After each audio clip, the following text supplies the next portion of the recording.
जय जय श्री राम, जय जय श्री राम। आज एनडीए के प्रत्याशी और भारतीय जनता पार्टी के नेता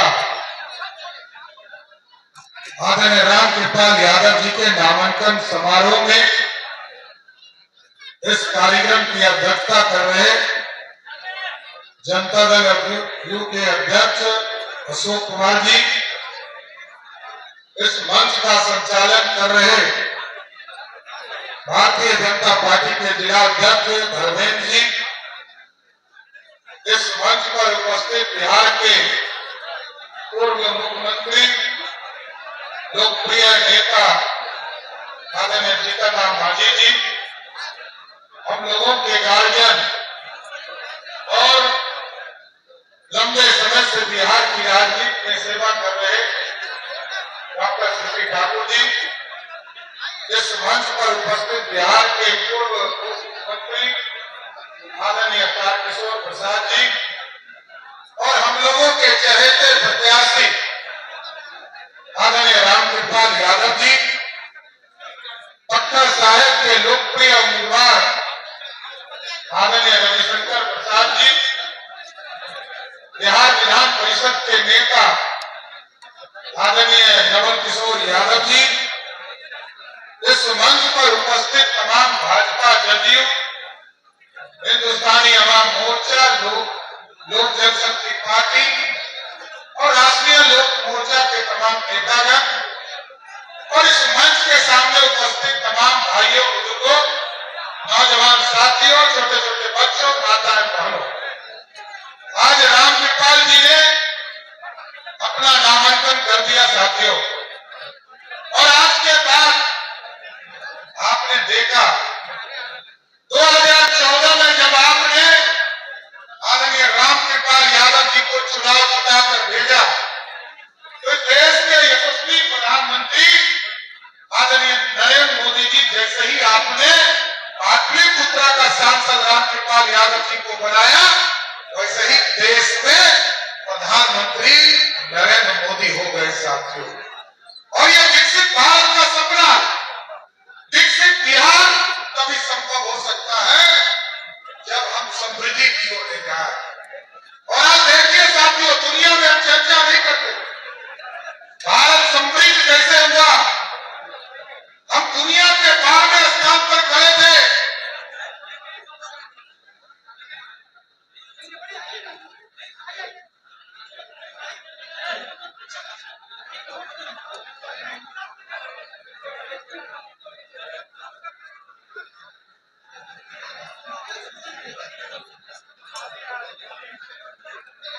चलिए, बहुत बहुत धन्यवाद। आप लोग अपना वोट रामकृपाल यादव जी को दीजिए।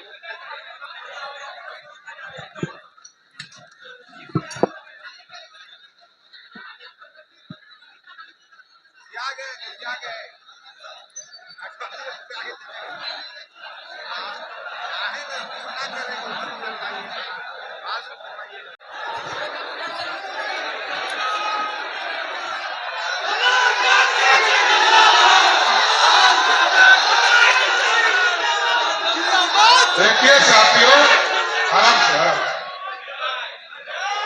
बिहार के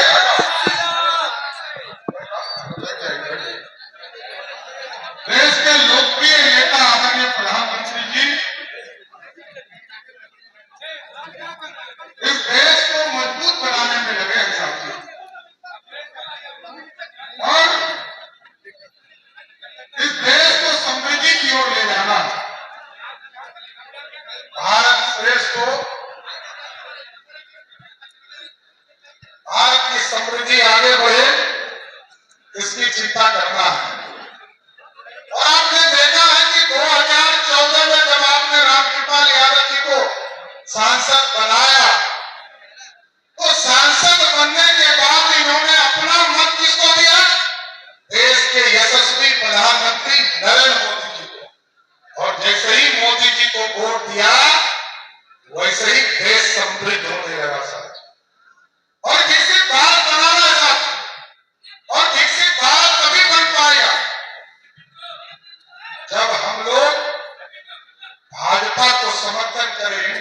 समर्थन करें। दूसरे लोग तो कंफ्यूज करेंगे ही। लोग आपको कभी संविधान खतरे की चर्चा करेंगे, कभी आरक्षण का विरोधी बताएंगे, लेकिन आप सोचिए साथियों, मैं और रामकृपाल जी ने तो बहुत पीड़ा सहकर लालू यादव को आगे बढ़ाने का काम किया है, और रामकृपाल जी तो आगे बढ़कर लालू प्रसाद जी को सींचने का काम किसी नेता ने किया तो आदरणीय रामकृपाल यादव जी ने किया। और मैं तो देखता था पार्टी कार्यालय में बैठकर एक पूरी लंबी लिस्ट लेकर पूरी व्यवस्था खड़ा करने का काम करते थे साहब। लेकिन आज देश बढ़ाना है, देश की समृद्धि को आगे बढ़ाना है, देश कैसे बढ़ेगा इसकी चिंता करना है। लेकिन साथियों याद कीजिए, मजबूत देश है। मैंने कहा 12वां स्थान से 5वें स्थान पर गए, और आज देश के यशस्वी प्रधानमंत्री जी भारत को श्रेष्ठ बनाने में लगे हैं, मेक इन इंडिया का सपना देख रहे हैं। ऐसे भारत 5वें स्थान पर नहीं आया, 12वें स्थान से 5वें स्थान पर लाने का काम यदि मोदी जी ने किया तो मेक इन इंडिया के सपने के माध्यम से। और मेक इन इंडिया तब तक हिंदुस्तान को लोग सोने की चिड़िया कहता था, कभी अंग्रेज आए 200 वर्षों तक उसने लूट लिया, कभी मुगल आए उसने 400 वर्षों तक लूटा, कभी गजनी आए मोहम्मद गजनी उसने 17 बार हिंदुस्तान को लूटा साथियों। लेकिन मोदी जी ने कहा ये अब सोने का शेर बनेगा जो दुनिया में दहाड़ने का काम करेगा साथियों। ये भारत श्रेष्ठ बनाना। लेकिन कुछ लोग ये चिंता करते हैं उनके परिवार के लोग आगे नहीं आ पाए। लालू जी रोज कह रहे हैं कि संविधान खतरे में, आरक्षण खतरे में, लेकिन वो बताते नहीं है कि खतरा में कैसे है। मोदी जी को 10 साल हो गया साथियों, 10 साल, और 10 साल में मोदी जी का कोई परिवार नहीं जानता है। लेकिन दूसरी तरफ आरक्षण को याद कीजिए साथियों, 1990 से लेकर 2005 तक, 2001 में भी मुखिया का चुनाव हुआ, 2002 में भी वार्ड काउंसिलर का चुनाव हुआ, एक व्यक्ति को आरक्षण नहीं मिला, चाहे वो दलित समाज हो, अति पिछड़ा समाज हो या महिला हो, किसी को आरक्षण नहीं मिला। लेकिन 2005 में जैसे ही बिहार में एनडीए की सरकार नीतीश कुमार जी के नेतृत्व में आदरणीय सुशील मोदी जी के नेतृत्व में बना, तो पहली बार बिहार में महिलाओं को 50% आरक्षण किसने दिया? नीतीश कुमार और एनडीए की सरकार ने। यह है बिहार में आरक्षण का फॉर्मूला। लालू जी कहते हैं मैं हटूंगा, मेरी पत्नी श्रीमती राबड़ी देवी बैठी। फिर कहा उन्होंने कि मेरी पत्नी बन गई मुख्यमंत्री, मेरा बेटा क्रिकेट खेल रहा था, कभी क्रिकेट खेलने नहीं दिया, पानी ढोते रह गया, अब इसको उप मुख्यमंत्री बनाओ, उप मुख्यमंत्री बना दिया। फिर दूसरा बेटा जिसने महिलाओं के ऊपर अत्याचार किया, अपनी पत्नी को घर से निकाला, अब कहते हैं उसको मंत्री बना दो। जब आदरणीय रामकृपाल यादव जी ने 2014 में उनकी बड़ी बेटी को चुनाव हरा दिया तो आरक्षण देकर उसको राज्यसभा का एमपी बना दिया। यही है आरक्षण।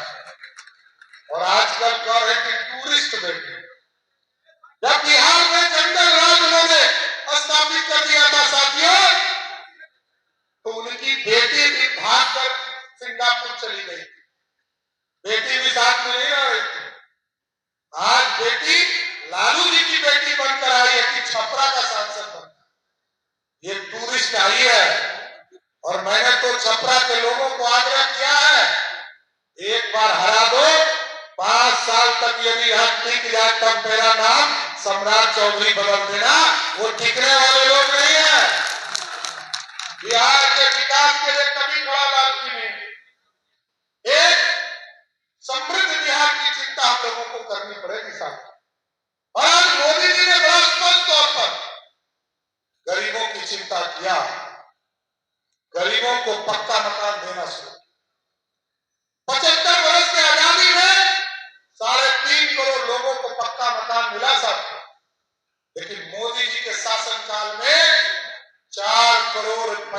लाख लोगों को पक्का मकान मिला और उसमें से 55 लाख सिर्फ बिहार में।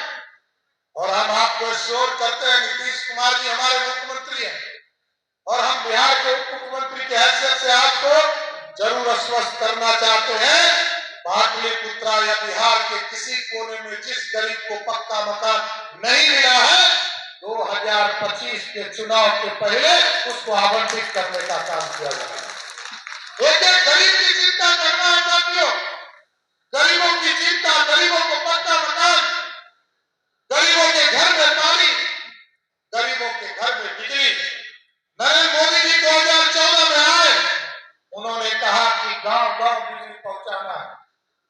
नीतीश कुमार जी ने कहा घर घर बिजली पहुंचाना है। लेकिन मोदी जी का नारा है 2024 में सरकार बनाओ, देश के गरीबों के बिजली बिल को ही जीरो करने का काम भारत की सरकार करेगी। समृद्ध भारत बनाना, आत्मनिर्भर भारत बनाना। दुनिया में लोग कहते हैं भारत क्यों मजबूत चाहिए? आज दुनिया इसलिए मजबूत चाहिए कि मजबूत सरकार नहीं चाहिए। ममता बनर्जी अलग मुंह खोल के बैठी है कि हमको प्रधानमंत्री बनाओ, अखिलेश यादव कहते हैं हमको मुख्यमंत्री बनाओ, और बिहार में लालू प्रसाद जी का भी परिवार कहता है हमको भी प्रधानमंत्री बनाओ। लेकिन आपने तो देखा है मनमोहन सिंह की सरकार, जब तक श्रीमती सोनिया गांधी स्पीच नहीं डालती थी, मनमोहन सिंह बोलते थे अब 56 इंच वाला छीना वाला प्रधानमंत्री है साथियों। और आज दुनिया में डंका बज रहा। ठीक कहा जीतन राम मांझी जी ने, जब यूक्रेन और रशिया का लड़ाई हो रहा था तो सब लोग देश के यशस्वी प्रधानमंत्री की तरफ देख रहे थे और कह रहे थे कि हमारे बच्चे कैसे वापस आएंगे। मोदी जी ने कहा पुतिन जी युद्ध को रोको, और रुक गया। और जब युद्ध रुक गया तो पुतिन ने पूछा कि भारत के बच्चे को पहचानेंगे कैसे मोदी जी? मोदी जी ने कहा जिस बच्चे के हाथ में तिरंगा होगा वही भारत का बच्चा होगा साथियों। ये है भारत, और आज समृद्ध भारत बन रहा है। लेकिन दूसरे तरफ भ्रष्टाचारी लोग खड़े हैं। कोई अपने बच्चे को मुख्यमंत्री बनाना चाहता है, कोई अपने भतीजे को मुख्यमंत्री बनाना चाहता है। मोदी जी ने कहा कि मोदी की गारंटी है जब तक इस देश में भ्रष्टाचार करोगे तब तक जेल जाना पड़ेगा। और आज देखिए अरविंद केजरीवाल जेल में है कि नहीं है, हेमंत सोरेन जेल में है कि नहीं है, और गारंटी है भ्रष्टाचार जो करेगा उसको जेल जाना पड़ेगा। और हम लोगों ने भी अभी मार्च में कानून बनाया है साथियों। बिहार में 3 तरह के माफियाओं से हम तंग हो चुके हैं। ये बालू माफिया, शराब माफिया और जमीन माफिया। एकदम सबको चिन्हित करवा रहा हूं। डीएम एसपी इस पूरे काम में लगे हैं, एक एक को चिन्हित किया हूं, या तो सबको बेऊर जेल में डालूंगा, नहीं तो बिहार छोड़कर भागना पड़ेगा। एकदम स्पष्ट रहिए, माफ नहीं किया जा सकता। और कुछ अपराधी तो घूम रहे हैं और कुछ लोग गलत फहमी भी फैला रहे हैं। एकदम भुला जाएगी, भारतीय जनता पार्टी के अंदर किसी भी माफिया को एंट्री नहीं करने दूंगा। एकदम अस्वस्थ रहिएगा। पाटलिपुत्रा हो, दानापुर हो, मैं सब जगह के लोगों को छीन रहा हूं। एकदम स्पष्ट रहिए, क्योंकि राम कृपाल जी को चुनाव जिताकर लालू जी के जो सपने हैं उसको समाप्त करना है। 2004-9 में आपने वहां से एनडीए को जिताया, 2014 में राम कृपाल जी को जिताया, 2019 में राम कृपाल जी को जिताया।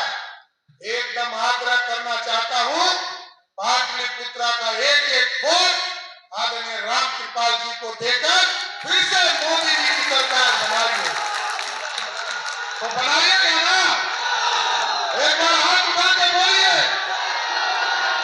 तो माला चढ़ाए राम कृपाल जी को। एकदम गाँव गाँव घर घर तक जाकर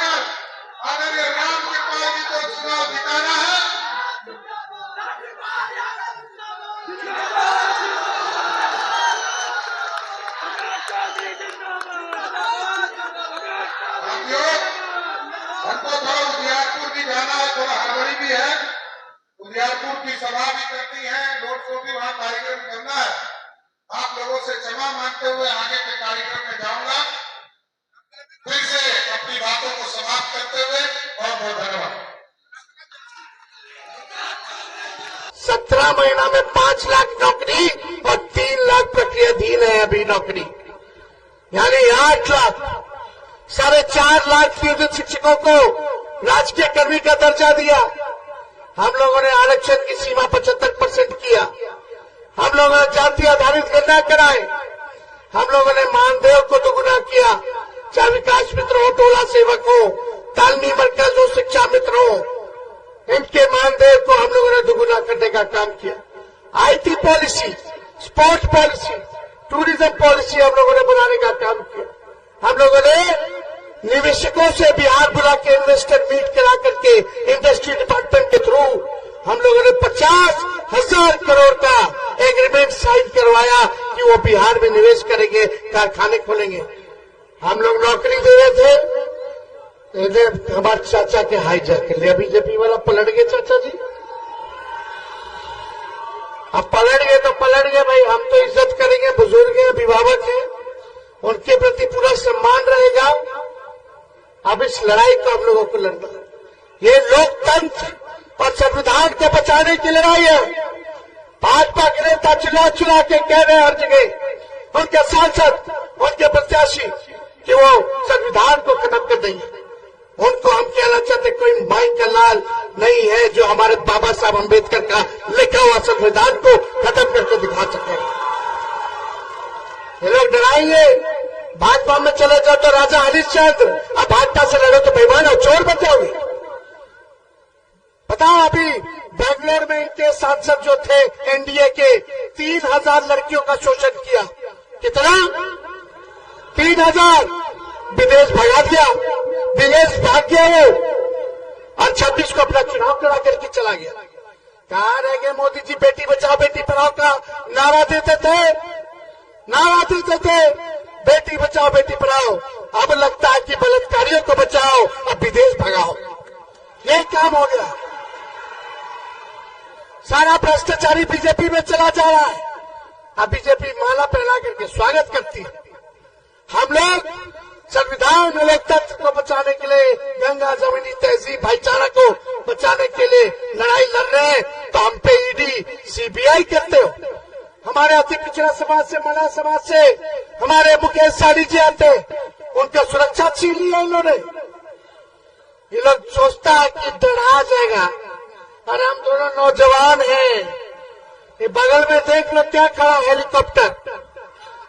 एक हेलीकॉप्टर हम दोनों नौजवान बिहारी भाई का, और 30 को हेलीकॉप्टर भाजपा और जदयू का उड़ रहा है। एक हेलीकॉप्टर भारी है, हमने अपने हेलीकॉप्टर को ट्रैक्टर बना दिया, ब्लॉक के ब्लॉक उतार रहे। कल भी हम रानीगंज आए थे, दूसरा प्रखंड है, वो तो लग रहा था हम नेपाल पे। आज आए, ये मोदी जी सोचते हैं कि लड़कवान लोग को डरा दो। अरे जब हमारे बाबूजी लालू जी नहीं डरे भाजपा से, तो उनका लड़का डरने वाला है। हमारे भगवान जी तो जन्म जेल में हुआ है, हम लोगों को किससे डरा रहे हो? सोचता है कि बिहारी गुजराती से डर जाएगा। अरे हम लोग बिहारी है, ठेठ बिहारी है, किसी से डरने वाले नहीं है। गुजरात से आके हमको पढ़ाओ। 10 साल प्रधानमंत्री रहे हैं, बताओ कितना को नौकरी दिया? तेजस्वी उप मुख्यमंत्री रहा, 17 महीने में एक राज्य में 5 लाख लोगों को सरकारी नौकरी दिया। आप प्रधानमंत्री रह करके कितना दिए रे भाई? कोई जवाब नहीं। आप शहनवाज भाई को जिताओ और राहुल जी या लालू जी की सरकार बनेगी केंद्र में। 15 अगस्त को 1 करोड़ नौजवानों को सरकारी नौकरी दिलाने की प्रक्रिया हमने शुरू करेंगे। कितना? और हर गरीब परिवार की बहनों को 1 लाख रुपया सालाना मदद किया जाएगा। हर गरीब बहन को 1 लाख रुपया सालाना दिया जाएगा। गैस की कीमत 500 रुपया कर दिया जाएगा सिलेंडर गैस का, और 200 यूनिट फ्री में बिजली। किसानों के लिए 10 फसल का एमएसपी तय कर दिया जाएगा, और बिहार को स्पेशल राज्य का दर्जा, बिहार को स्पेशल पैकेज 1,60,000 करोड़ का, यानी 40 लोकसभा में अगर डिवाइड करें एक लोकसभा में तो 4,000 करोड़ एक लोकसभा में बनेगा। तो चुपचाप, जोर से आवाज आना चाहिए पीछे से भी, चुपचाप चुपचाप चुपचाप भाजपा भगाओ, भाजपा भगाओ, भाजपा भगाओ। सभी हमारे पलासी के और अररिया के सभी हमारे नेता, जनप्रतिनिधि, सभी लोगों का धन्यवाद देते हैं आप लोगों का। तो शहनवाज जी को पहना दे माला, पहना दीजिए मुकेश जी।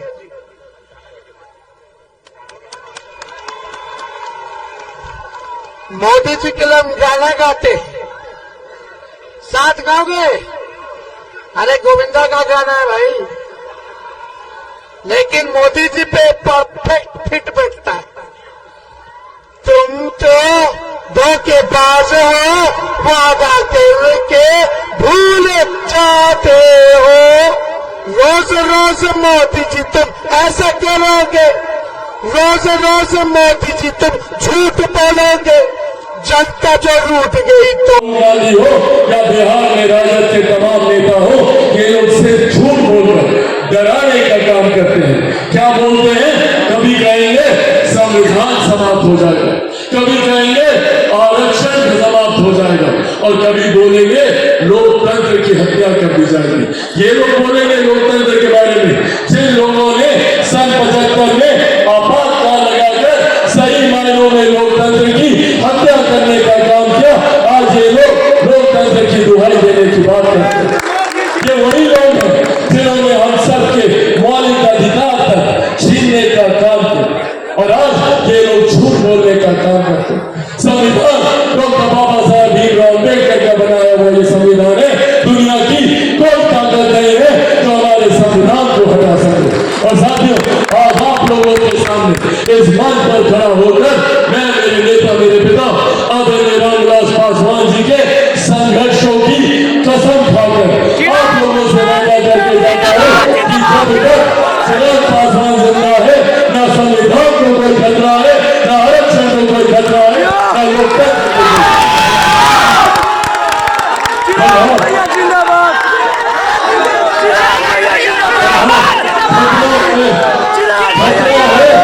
इन नेताओं से हमारी गरीब कल्याण की योजना को खतरा। ये लोग अगर आगे तो एक करके गरीब कल्याण की तमाम योजनाओं को समाप्त करने का काम करेंगे। आज जितने लोगों को 5 किलो राशन मिलता है, किसी को मिलता है? मिलता है ना? सबसे पहले ये छीनने का काम करेंगे। अगर ये कांग्रेस राजद ये लोग आ गए, सबसे पहले 5 किलो अनाज जो दिया जाता है उसको बंद करने का काम करेंगे। जो उज्ज्वला गैस दी जाती है उसको छीनने का काम करेंगे। आयुष्मान पर जो 5 लाख रुपए का मुफ्त इलाज होता है उसको बंद करवाने का ये लोग काम करेंगे। किसान सम्मान निधि के माध्यम से जो लाभ किसानों को मिलता है उसको छीनने का ये लोग काम करेंगे। इस सोच के साथ ये राजद कांग्रेस के लोग आगे बढ़ने का काम करें।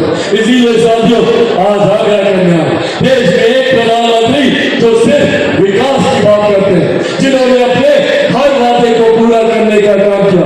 आज मोदी की गारंटी पे देश का कोना कोना क्या, आज दुनिया में भी लोग विश्वास करने का काम करते हैं। ये हमारे प्रधानमंत्री की गारंटी है। आज धारा 370 की बात हो, या जिस तरीके से भगवान श्री राम 500 साल तक एक टेंट के नीचे विराजमान है, आंधी तूफान धूप गर्मी धूल मिट्टी में, वही 500 साल तक रामलला को बैठा के रखा गया। आज हम लोग को गर्व होता है कि अयोध्या में एक भव्य राम मंदिर का निर्माण कराकर भगवान श्री राम की प्राण प्रतिष्ठा वहां पर की जा सकी है। ये देश हमारे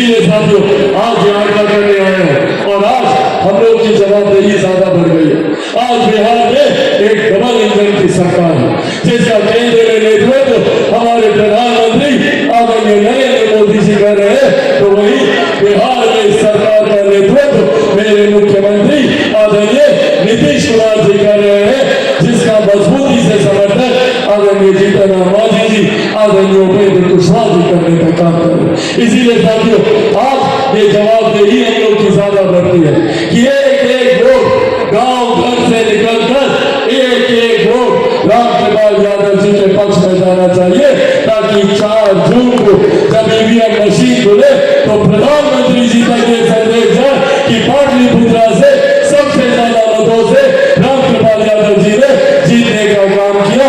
ये 4 जून को ये संदेश यहाँ से जाना चाहिए।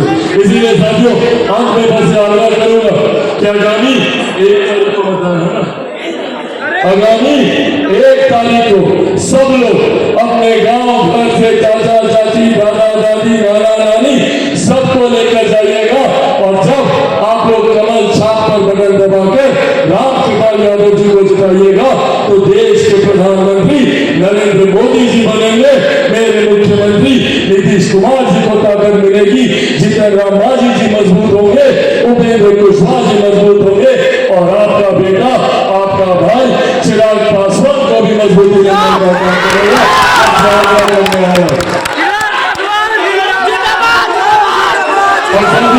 हम सब के लिए ये गर्व की बात है कि प्रधानमंत्री जी आने वाले दिनों में 2 दिन का कार्यक्रम हम लोग यहाँ दे रहे हैं।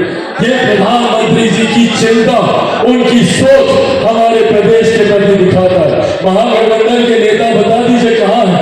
कांग्रेस का कोई शीर्ष नेतृत्व आना जरूरी नहीं समझता, इनका कोई नेता बिहार आना जरूरी नहीं समझता। क्यों? क्योंकि बिहार की 40 सीटें कांग्रेस के तमाम बड़े नेताओं के लिए मायने नहीं रखती। वही हमारे प्रधानमंत्री जी हर चरण में आने का प्रयास करते हैं, कोशिश करते हैं कि ज्यादा से ज्यादा जगह पर जाए। आगामी 12 तारीख को प्रधानमंत्री जी पटना में भी होंगे, और 13 तारीख को आपके बेटे चिराग पासवान के लिए हाजीपुर भी हो जाएंगे प्रचार करने के लिए।